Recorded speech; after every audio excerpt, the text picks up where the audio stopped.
one of the articles that I came across, this is in Maryland, this is going on, is this rain tax. Now, some people don't know what I mean when I say rain tax, but it's sort of a program that a city puts together where they tax people based on non-permeable surface, and that means that water can't soak into it. The more grass you get, the smaller your taxes.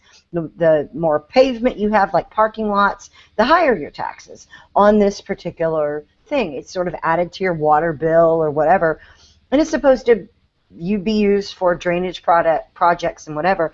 And when we had it come to Houston, what I found was that all the engineering companies, the large engineering companies who would be called on to do street and road and drainage improvements, were the ones funding the campaigns to get this done. Well, in Maryland, they've done this in this this particular area. I'm looking at the article in the Weekly Standard, and it was in Prince George County. And here's what they did. They offered churches a rebate on this particular tax if they did certain mitigation things.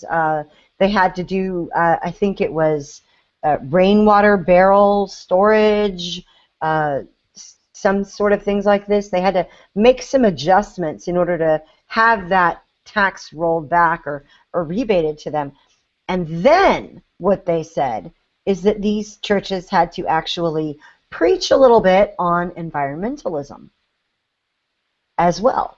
But that's not separation of church and state, because that's just mixing religions. You're mixing the conservatism, environmental religion with your whole God thing, so it's okay. Right. So you imagine you have a church with a large parking lot or blacktop where kids can go play basketball, or a non-permeable surface playground or something like this. They're getting taxed for all of that. And in Houston, they went through this too, whether or not to exempt churches, and churches fought it like crazy. We lost, but we fought it like crazy. And this is another way they're getting their nose under the tent, as it were. And it's the ordering of all the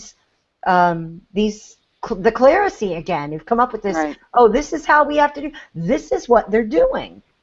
And it's not news, because my preacher even talks about global warming. Global warming is a fact. All you people with your conservative blogs that say it's not, y'all are just conservative news sites that are biased and stuff, because global warming is like a fact everybody believes in. Even my pastor talks about it.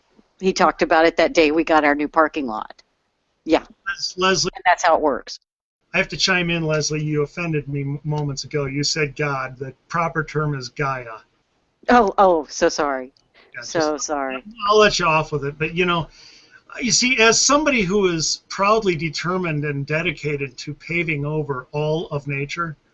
Pave it all. Just pave it all. That's my goal. And it's something I really want, because I want parking anywhere I go. I personally am really offended by this permeability type thing. It's just not going my way. So work on that. Well, and what Felicia was talking about will segue us into our next story, because it's the power of the state to tax, and all it is it's just a tax, and we're offering you the opportunity to avoid paying the tax by simply talking to your parishioners about this environmental issue, and that's just education. And we're just it's not even a suggestion, we're just presenting it as an option. Sure, that we are using the power of the purse to force you to preach something, if you want to look at it that way. Whether they believe, quote unquote, what the news media is saying or not, they're seeing things and it's impressing on them, and that's where they're taking their information from.